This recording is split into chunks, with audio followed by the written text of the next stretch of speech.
No, no, no. Yes, as opposed to how can I maybe make it fit? Here's the thing is there's not even space to make anything fit at this point. Like I literally had someone in my email going, oh, I need an hour and a half for this meeting. And I was like, that's really cute that you think I have 90 consecutive minutes free in my Outlook calendar. Mm-hmm. I can get you 30. Yeah. And that's it. And like, what's the agenda? Like, what are we actually doing during this time? That didn't go over well.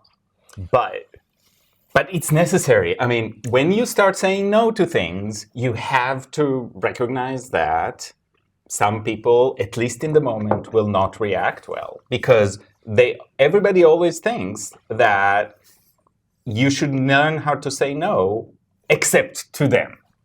Yeah, well, and I've come to realize after a semester of overage and all kinds of different things that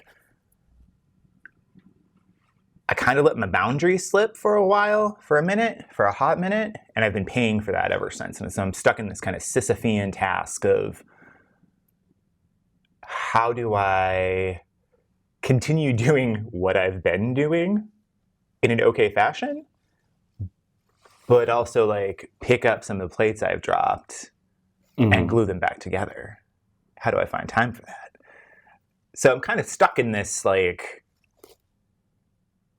weird cycle of I am behind, and because I'm behind, I can't get caught up, and I'm just stuck, which is the topic of today's episode.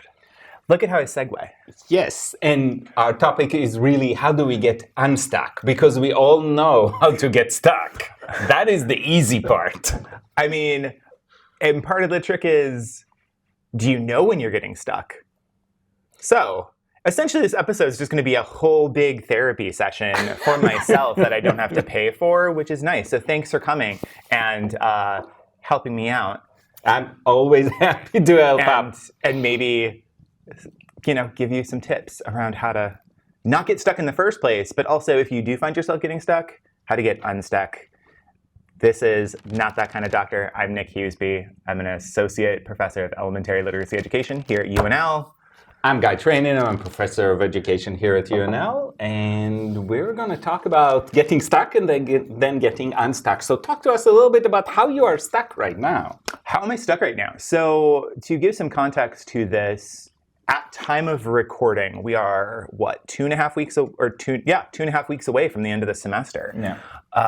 I agreed to teach in overage this semester, and essentially I doubled the amount of classes I'm teaching, which I love my teaching. I love students. I love my work in teacher education. Like that's my that coincides with my area of research. Like there were so many good reasons to say yes. But I'm realizing that I didn't, when I said yes to that, renegotiate my other service obligations. Mm-hmm. And so it's kind of been a semester where there's a death by 1,000 paper cuts, right? Like individually, these paper cuts don't hurt. They're annoying, but things just kind of snowball as like, oh, I forgot this, and oh, I need to do this, and just stuff got kind of lost. And so now I'm at this point in the semester where I'm finally somewhat caught up on grading. I am like fairly okay with like what I'm supposed to be doing with my service, but it's literally working all the time. Yeah. Which is exhausting. And unhealthy, definitely long term. We can all sprint for a while. Definitely unhealthy. And I mean, I am not the most in shape person, so a whole semester of sprinting does not work. And so I'm trying to get myself unstuck. I'm trying to get I'm kind of finally to a point where the end is in sight. Mm-hmm. And I'm trying to what am I trying? Not be bitter? Because Mhm. I did this to myself. Yeah. I did this to myself to an extent, right? Like there's some level of how do systems allow this to happen?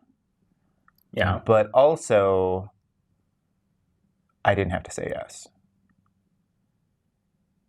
Which is a little bit different than being a graduate student sometimes, Very. or a young faculty member who's just started, and that ability to say no feels a lot maybe less possible.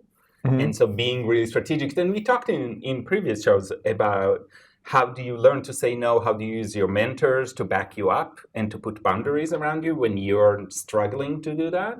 But once you get to the stuck point, what do you do to get unstuck? So what are you doing right now to get unstuck? I mean, literally, the strategy for the entire semester has just been get stuff done. Like, it's not going to be perfect. It's not going to be your best work. You're just knocking stuff off your to-do list in order to keep forward momentum, because that's kind of what moving through that stuckness feels like, right? Mhm. Particularly when we're talking about teaching, service, research, all of that combined. Like, it's just a matter of, I'd list out what I need to get done in my week and just keep chipping away at those items. Here's what I found. Oh, there's what you found. The key to efficiency, mind tools. Oh, Siri. Not listening to us at all. Shouldn't be worried about that at all. What's going on? Right now, it's looking like, so that's like being stuck, right? Yeah. Like you're kind of in this. That's a version of stuck. My version of stuck, that when I came up with this topic, is partially that because I'm often overscheduled, which is kind of at the heart of You this. do love overscheduling. I do love overscheduling. If blocks and in his calendar are not overlapping, he is Yes. not happy. But for me, what stuck feels like sometimes is that paralysis of I have so much to do, and I need to find a way out of this maze because I have so many obligations, which seems reasonable Mhm. as those paper cuts were showing up occasionally. But there are moments in time, end of semester sometimes, or other reporting times for grants, things like that, where suddenly you're facing the fact that when it all comes together, it is more than any one person can handle. And so Yeah. there's that sense that rise in anxiety and that sense of, what would be a good choice? Spending some hours watching Netflix or something else. Building a time machine. Or building a time Going machine back in time. and saying no. Yeah. So when you do get to this, when Elon Musk builds this machine, that's your solution. I mean, but didn't his last shuttle just explode or something a couple of weeks ago? Like, do I trust this man? Like the blue check Twitter thing? Like, I feel like he's stuck. I don't understand He the needs to watch. Elon obsession. He's got a lot of money. He had one or two good ideas. We are obsessed with people that have a lot of money, but he is also stuck. So talk about how you get unstuck. Okay, so one of the things that I am proud of myself for doing this semester was I avoided paralysis by getting my list done. Like getting that listed out, moving it over. I typically organize myself in a bullet journal. So shout out to Ryder Carroll for that whole system of really thinking about how to track the work that you're trying to get done and giving yourself some frameworks for getting it done in. It resulted in, I essentially have been working from 8 in the morning until 5 or 6 at night, sometimes 7, sometimes 8. On teaching days, I'm up early because my working hours are, I teach back to back, right? So that takes a ton of time. All of my classes are kind of new-ish preps. There's elements that are big and new for all of them. And so keeping up with that list has been helpful. Like, I don't feel like I haven't gotten stuff done. There's not enough time in the day, literally, to maintain some healthy-ish boundaries and live a life.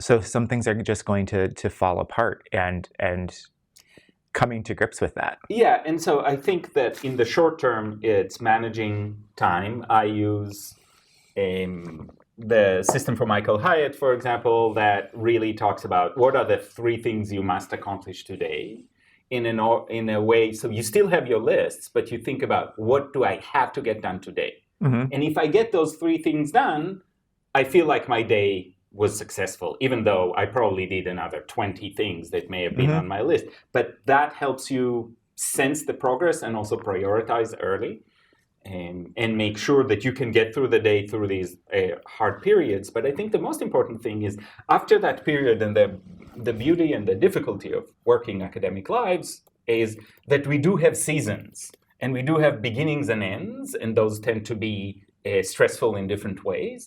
And so, but that gives us the opportunity to also rethink. So after that period, the rethinking of what has to change so I don't find myself exactly back in that spot next year this time, right? In your case, is probably maybe not taking overcommitted to teaching, right?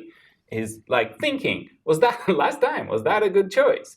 If I make that choice, how do I have to organize my life so it doesn't, so I manage other commitments if I do take this extra commitment on? And I think for me too, the other thing that I would do differently next time is reconfigure, like, why are things being done the way that they're being done outside of this overage, right? Like, that's another piece. But like, I think that prioritizing, as you were talking about, like there's the idea of you eat the frog every morning. Have you heard that? No. So like, I try not to eat frog, but not kosher. I mean, that is true. I don't want to. No, let's not do that. But like, it's that notion of you do your most difficult thing. First thing in the morning, when you're most able to focus, and you just get it done. And then it's off your checklist. And you feel better. And you feel like you've accomplished something, which then leads to, like, success happens to successful people, right? Like, if you're already successful, chances are you're going to engage in more successful practices later. And so if you accomplish that one hard thing, then it just kind of snowballs, versus putting it off all day and you procrastinate all day around that one item and it just doesn't get done. And one thing that I see a lot of graduate students doing, mostly because they're still young, is thinking about late at night kind of activity. It's like, I am most productive late at night, so they don't, to borrow that phrase, they don't eat that frog early in the morning or in the morning. They wait till it's late, and then they're anxious, they procrastinated all day. And I will tell you that as you get a little bit older, those late nights and pulling them through time after time does not work as a solution. They just don't happen anymore. Like, when did I get middle-aged? When did we get middle-aged? I mean, at least you have kids. Yes. And a wife. So I have somebody to blame? Is that what you're saying? No, I'm saying you have markers of adulthood versus I'm just out here living my best, like, teenage life with a disposable income. You would think I would drive something more exciting than a Subaru. Subaru is exciting. Have you driven a Subaru? Not anytime recently. Okay, so that's where that statement's coming from. It is a practical car, guy. It is a practical car. All right. I once went on a date where someone was like, "Oh, I can't date you. You drive a station wagon." That's the kind of car it is. Yeah, I can see that. Just throwing that out there. So back to getting unstuck. So try to get it done.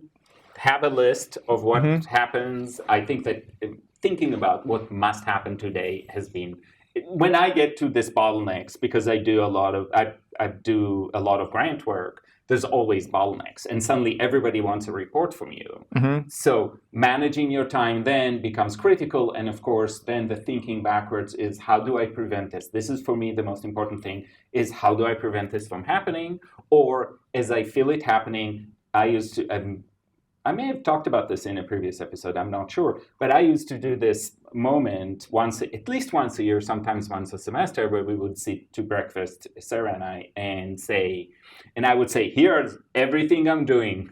What am I taking off my plate?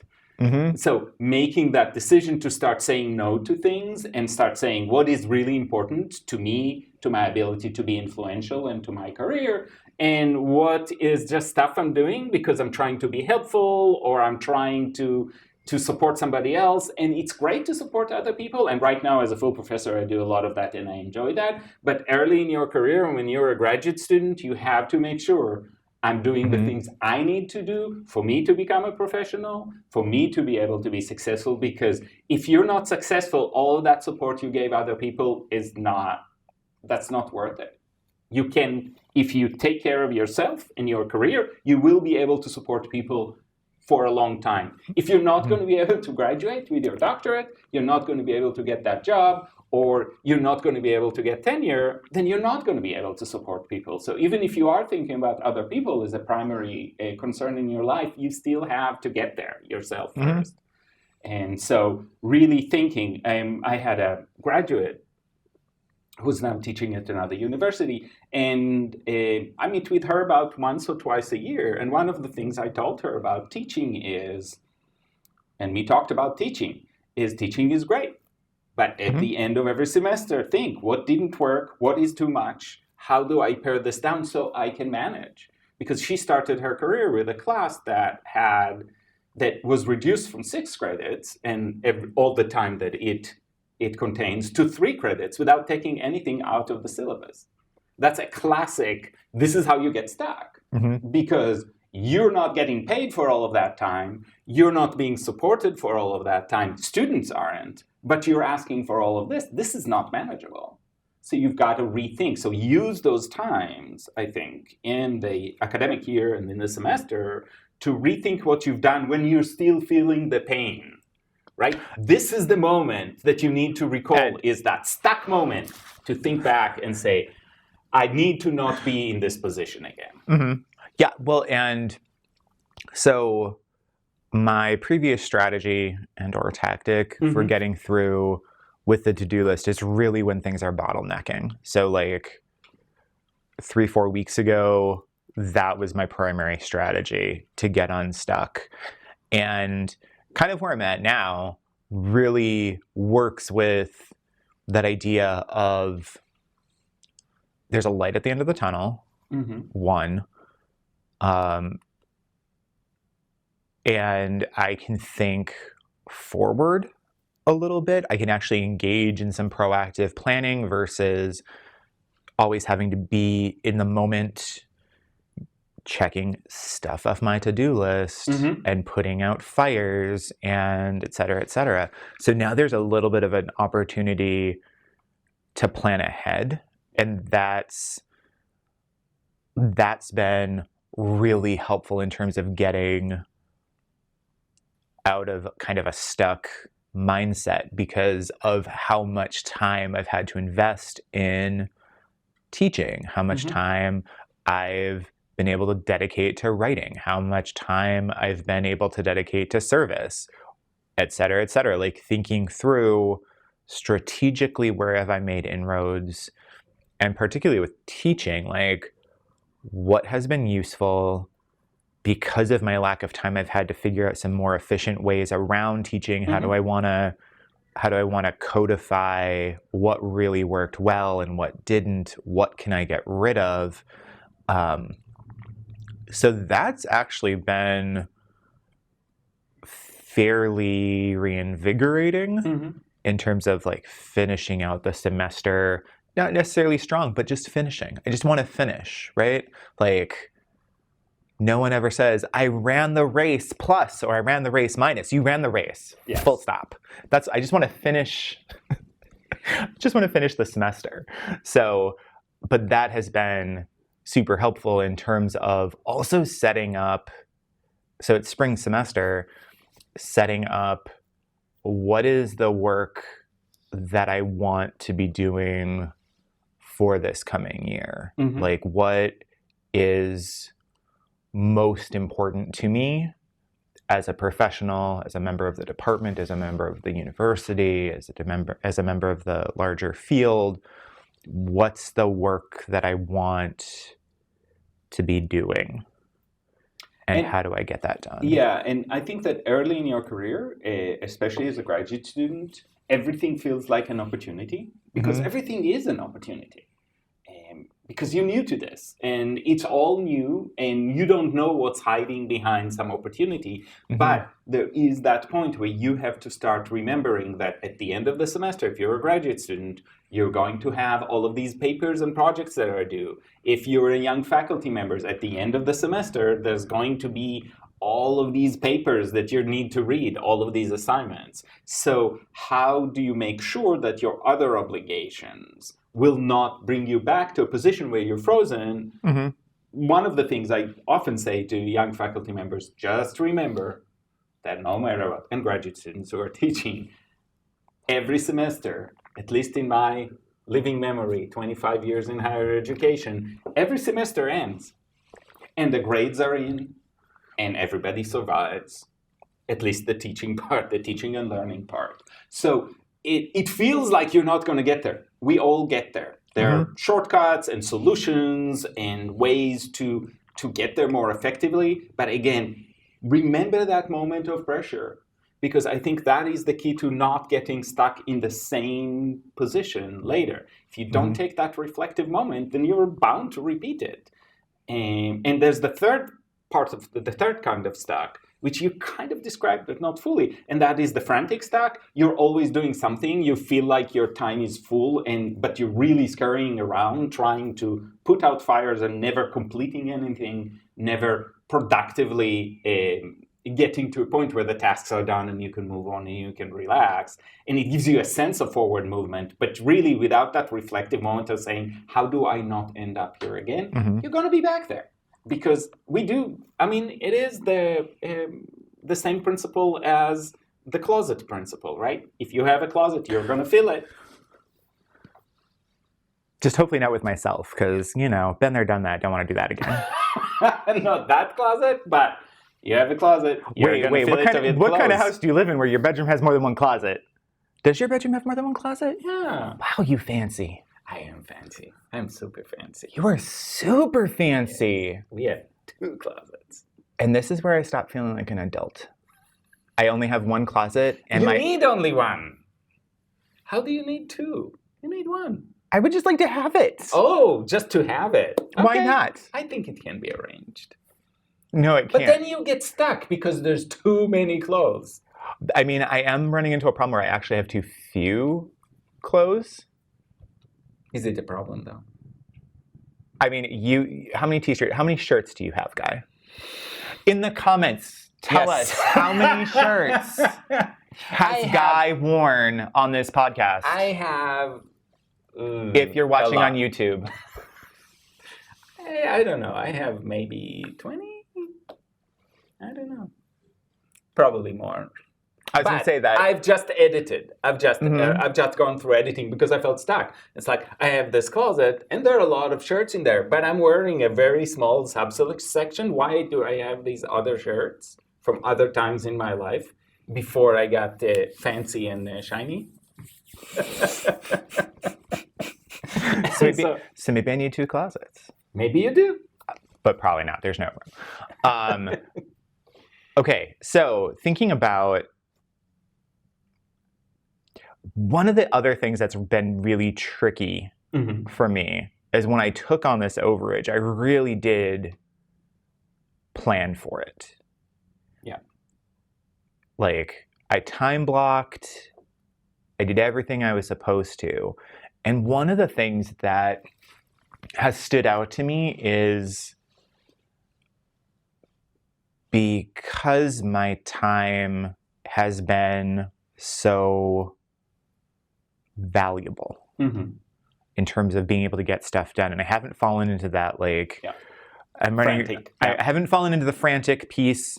And I think part of that is just like, I know the semester is going to end. Like, I had a paper chain and at home on my window where I'd like, oh, look, class day, cut that off. Oh, look, that's how many are left. Like, it's down to 2 now.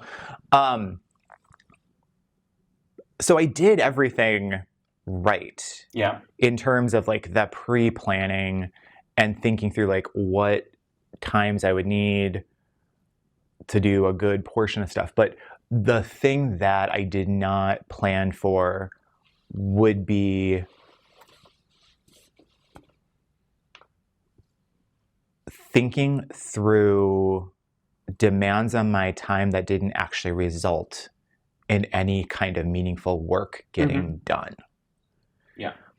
Right? Like, I was reading some research about effective meetings, and it takes the average person 2.5 hours to recover from a bad hour-long meeting. Yeah.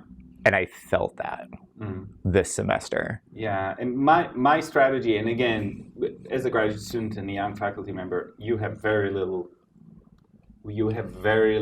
impact on the quality of most of the meetings you will find yourself in. So at that point, the biggest thing you can do is not volunteer for meetings you don't need to be in. That is the one thing you can say is, I simply can't. I'm sorry, I can't. But when you start designing meetings, I put a portion of almost every meeting that I have into executing on that meeting. So if there's 5 emails that need to be written as a result of this meeting, they get written during the meeting, not after the meeting. The meeting is not to produce more work, it's to resolve the work that needs to be done. It's a different way to think about it, but for me, that's a way to do it. And those are the invisible things that you start noticing when you don't have time, right? In a general way, if you have a little bit of time, you spend some time on a meeting that's not very useful, and you just write it off and play video games on your devices, maybe. Not saying that happened to me. How's your Animal Crossing island? and so but when you are tight for time and every minute matters, you start feeling that in those inefficiencies in other ways. I did want to mention something. If you are seriously stuck, there are really good strategies. And I always recommend, if you're a graduate student, if you're a faculty member, most universities will have the ability to provide therapy. And if you're really stuck and you're feeling this over a long period of time, I highly recommend using those resources. They're there for a reason. They're there to help you. Working with somebody else often helps get you unstuck or realize that you need to let go of some things and help you reframe. So that's really, really useful. And I want you to use those resources. Use them. They're there for a reason. And those professionals, even better than professionals that are outside universities, you are the kind of people that they meet. So they know what graduate students go through, and they know what young faculty go through. So they're able to provide some supports that maybe a therapist that you're working with from somewhere else is a little bit less able to understand. It doesn't mean if you have your own therapist and you're comfortable with them, don't change. But what I'm saying is, if you're feeling these feelings for the first time because you're a graduate student or young faculty member, use those resources. They're there for a reason. Well, and I think that highlights a really important, like, figure out the nature of what's the cause of your stuckness. Yeah. Right? Like, my stuckness is my own bad decision making. It's not necessarily anything connected to anxiety or anything else. So like I haven't, like, my therapist knows that I'm busy, busy AF, and like running around, getting stuff checked off my list, but knows that this stuckness, this like being, there's not a sense of ennui, right? Like, this like, oh, I can't force myself to do anything. Like, that's a really different kind of experience. It's a really different kind of stuck, right? Like what happens when you can't power through? Yeah. Right? Like I've been through this. I've been in this profession for long enough. Oh, that feels weird to say.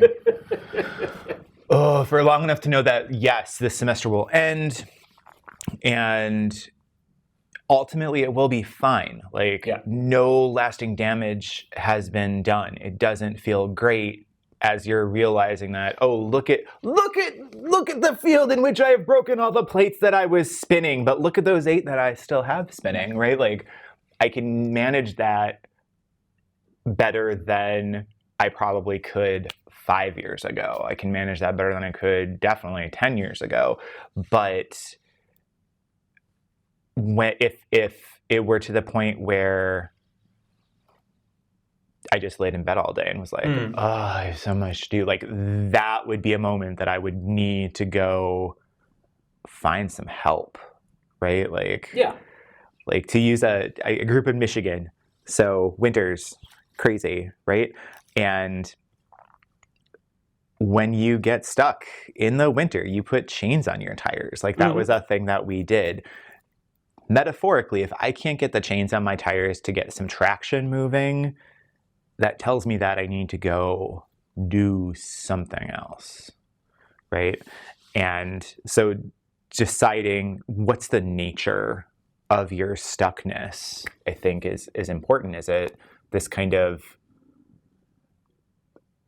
are there some things that you need to work through in terms of just feeling distracted and unable to focus? Or is it like literally you've just overcommitted yourself and you're going to break some plates and you need to be okay with that?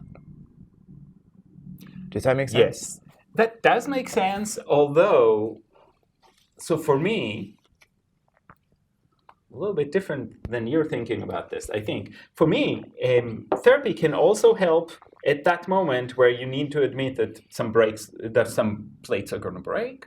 That sometimes having a conversation with a therapist helps you let go. So if you're finding that moment hard, that can be really helpful in supporting and saying, yeah, everything that you've described will lead to that. Now, sometimes you have good mentors or friends or people you can talk to that will help you kind of process. But sometimes, especially I think about graduate students who may be in a new faculty members who are in a new city, they don't have that social fabric that can support them in the same way. And so you suddenly find yourself needing that ear.